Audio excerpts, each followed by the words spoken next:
Near mint condition, the home of collected editions. That cover's so awesome. Absolute format is the best way to own this store. Time to empty those wallets and fill those shelves.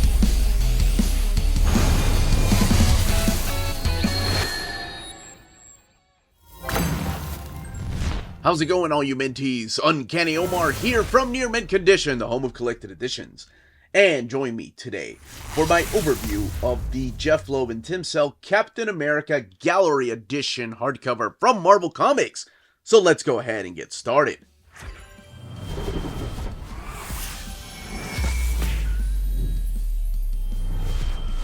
Welcome back, everybody. Now, before going any further, a big thank you to David Gabriel and the fine folks at Marvel for sending us an advance copy of this Gallery Edition.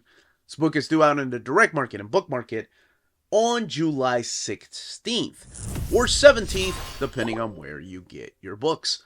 Now, what we are looking at here is the direct market cover, of course, supplied by the legendary Tim Sale. There we have the standard edition cover. Now, one thing I do want people to note is that the design on these gallery editions, the color ones, whenever there's a direct market cover, have been different. So to kind of give you an idea of what I'm talking about, I want to first look at the complete design of this direct market cover. So you have a black border around the whole thing, including the spine, Jeph Loeb Tim Sale Captain America, the Marvel logo. But even the back is different. And what I mean by that is, here is your standard edition version, and this one has a blue border around it, but the cover is a complete splash page, but the spine is blue, and even the back picture is different than what this version looks like. So I did want to give people an idea of what each of these look like. Of course, the direct market version is only available at places like cheapgraphicnovels.com, waltzcomicshop.com, bdcosmos.com, comicsbugle.com, readcomics.com, Dime Breed Collectors, Organic Price Books, Tales of Wonder, In Stock Trades, or your local comic book shop, while the standard edition is available everywhere. But let's shift the focus back to this. So you have Marvel logo there, Jeph Loeb, Tim Sale, Captain America, this image by Tim Sale. And again, the Marvel logo, Jeph Loeb, Tim Sale, Captain America. And sometimes you don't get to say everything you need to before someone you love dies. Man, that is such a powerful quote, and really the basis of this particular collection. But down here, you get a little bit of a synopsis as to what exactly this is, what it collects, collecting Captain America White, 0 through 5, the retail price being $50. So in the tradition of doing these overviews, I will be opening this up and talking a little bit about the story. This one's a lot different than all the other... Here, let's give you an idea of where I keep them. The other three gallery editions, because all of them have this theme of love, but this one is a different type of love and respect for these two characters, mainly Bucky Barnes and, of course, Captain America. So let's open it up and take a look at the artwork and talk a little bit about the story. Let's go ahead and crack this book open. You have your black end sheets, surprisingly not white. Captain America White, the title page right there. And you have Jeph Loeb, Tim Sale, Richard Starkings of Comic Craft, and Dave Stewart. Richard Starkings and Dave Stewart really bringing, putting this whole beautiful package together. And you do have a forward here, a beautiful, beautiful forward by Jeph Loeb, talking about exactly what the story is. This respect and love that these two characters had for each other, but also talking about Tim Sale and how much he misses him. You know, Tim Sale's been gone for a couple of years now, and talking about the what could have beens, that Iron Man Gold that they both wanted to work on that never came to be. And also, for the people that don't know, talking a little bit about the delay of the books. That's what makes collected editions so amazing to me, is that if you've never read this, you don't know the freaking wait we had to, endure for these books. Captain America White #0 came out, I think it was the year I got married, so it had to have been 2008. Issue 1 didn't come out until 2015. So there was a big gap in between. He explains a little bit about why that happened. A lot of it had to do with him being put in charge of the MCU TV shows like Shield, and then of course the Netflix series like Daredevil. So it is really interesting to see this being collected and people reading it back to back. It'll take you an hour or so to read this. It's a quick read, but it's a beautiful read nonetheless. Not knowing the whole drama or the weight that all of us had to go through between 2008 and 2015. Like, people reading this for the first time will have no idea about that. And I find a certain beauty about that. Or all the drama behind, like, whenever an event would come out and there was like a part 5 that came out before part 4 came out because just publishing was messed up. Nobody would really know that unless you lived it during that time. But anyway, let's go back to this. So what is this story about? Well, first of all, like I said, this collects issues 0 through 5. However, you kick it off with issue number 1 here, or I guess chapter number 1. Because what happened was they released it in 2008, and delays. And in 2015, they re-released issue 0 with issue number 1 and made it like a double-sized issue. So this is the story of Captain America and Bucky Barnes. But like I mentioned, where you had like Spider-Man Blue, it's Peter Parker reminiscing about Gwen Stacy, or Daredevil Yellow, it's Matt Murdock reminiscing about Karen Page, or Hulk Gray, it's Bruce Banner reminiscing about Betty. This is about Captain America's loss, a man out of time, and reminiscing about his friendship with Bucky. And it's a beautiful love story that way. Like, it's a different type of love. So really quick, we start off in not World War II, but Fort Lee, Virginia, where Barnes is just a huge admirer of Captain America. Little does he know that his friend Steve Rogers is the man behind the mask, and he finds out here. So he discovers that Steve Rogers is Captain America. He walks in on him and he freaks out. Like, he runs because he's like, Captain America's supposed to be a secret. I'm so sorry. I won't tell anybody. And Captain America's like, of course you won't. So he says, please train me. I want to be your sidekick. And it's really interesting because, like, it's ridiculous. The whole idea of, like, a sidekick to me, like a teenage sidekick or a kid sidekick, like Batman and Robin, even Wonder Woman and Wonder Girl, never made any sense to me. Why would you put a kid's life in danger? Jeph Loeb takes a really interesting turn with that and gives you a reason as to why Captain America would even think, yeah, that sounds like a good idea. Let's make this kid my sidekick. It's going to be great. He gives you an idea. Like, Steve gives him a costume, and there is a reason why James Buchanan picks the name Bucky to be his code name, and then Captain America and Bucky go to war. So first they're sent off to North Africa, and they do give you dates, like this is December of 1941, where they meet and save the Howling Commandos. Some variant covers are on the opposite side of the standard edition covers. Now, the other color series, the blue, gray, and yellow, were flashbacks. So you have a modern story with a flashback of what happened in the past. This is no different. With the exception of the modern part of the story is when Captain America wakes up from his coma. When he is de-thawed, he's thawed out when he was in ice. And he wakes up screaming, Bucky!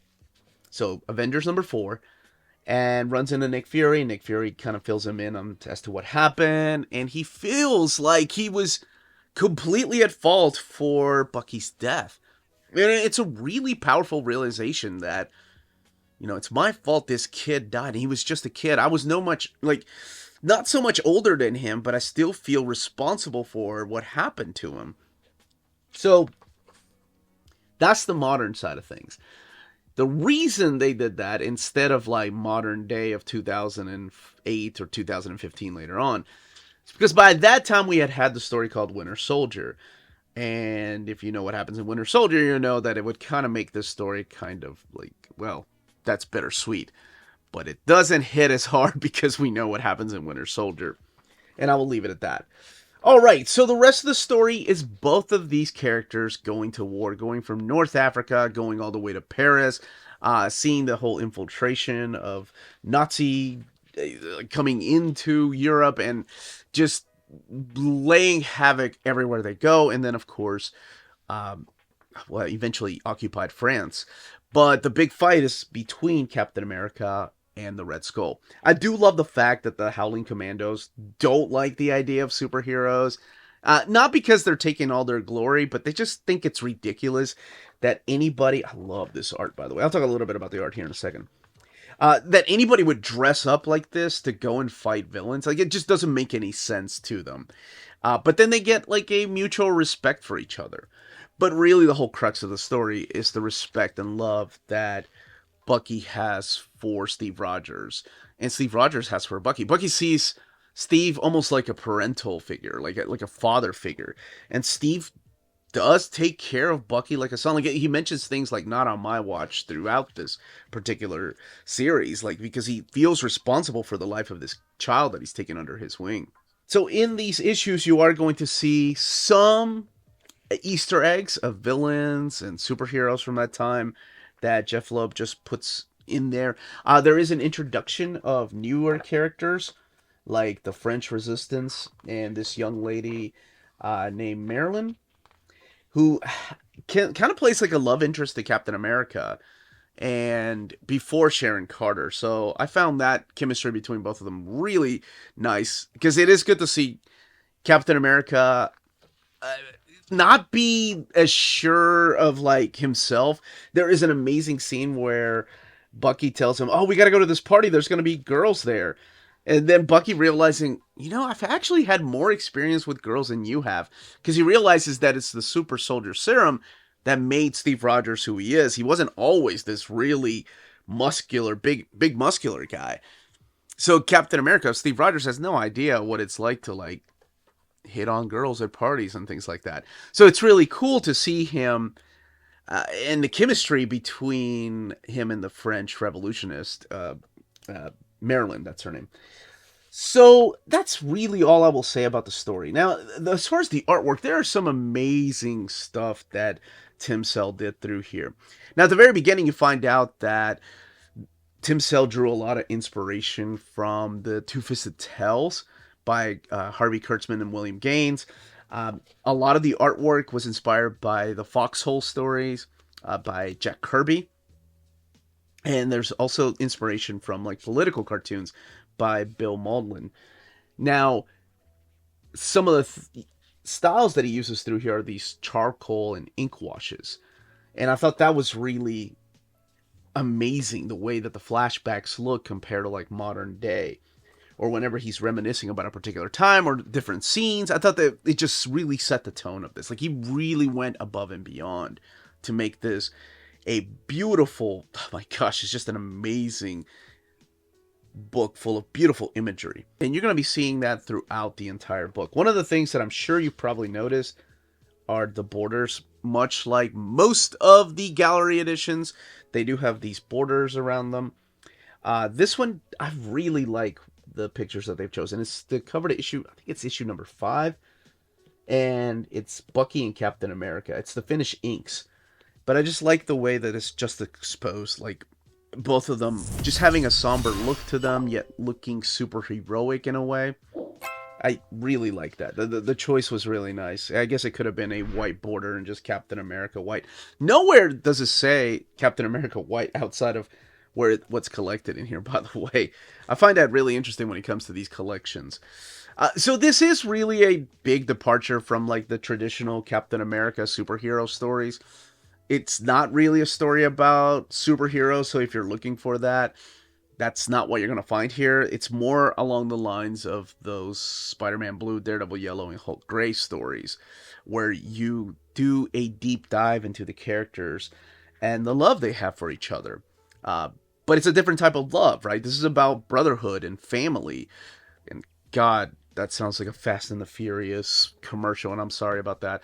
But we did talk about brotherhood and family long before freaking Fast and the Furious was a thing. And if that's your thing, more power to you. Now, where the hell was I? It is a mature tale that explores, the number of issues that these two characters had with each other. Trust.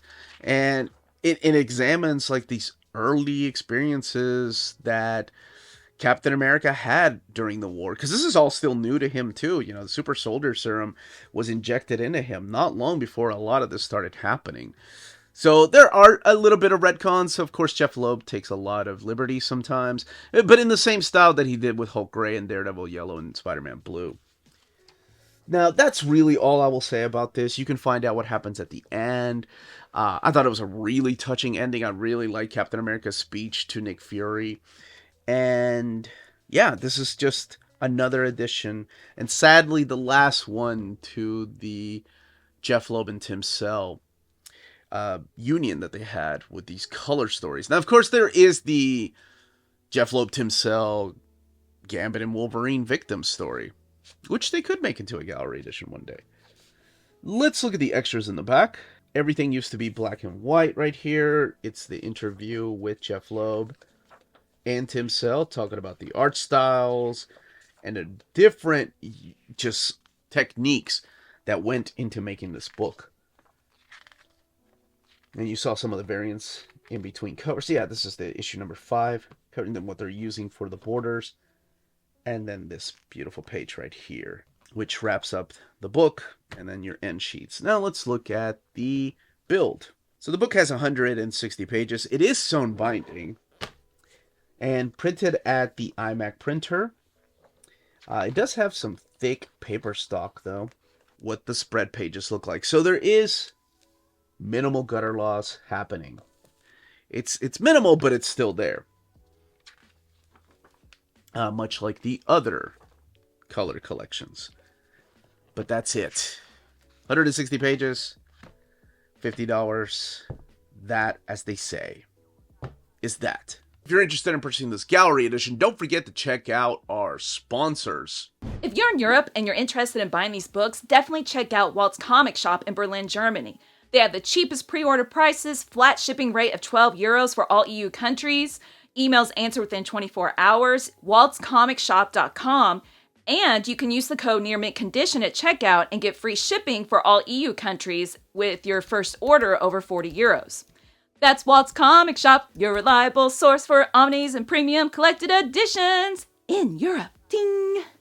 CheapGraphicNovels.com, your online home for graphic novels and collected editions up to 50% off cover price. They have excellent shipping and prompt and helpful service. Check out their bargain deals for up to 90% off cover price. And don't forget that CGN also takes pre-orders. That way you don't miss out on the hottest releases. And they are currently running a special promotion for you Minties. If you're a first-time customer, after receiving your order confirmation email, reply back to that email and let them know Near Mint Condition sent you their way. They will then apply a free shipping promotional credit to your next order in the US. Cheap Graphic Novels, your source for the hottest books with the kind of deep discount, quality shipping, and customer service that will keep you coming back for more. And that was the content, the page count, and build of this gallery edition. And let me know in the comments down below what other gallery editions you want to see. I know that we have the masterpieces coming out, but a lot of people still love the gallery editions. We have the Uncle Scrooge. That's right, the Infinity Dime is going to be collected in a gallery edition.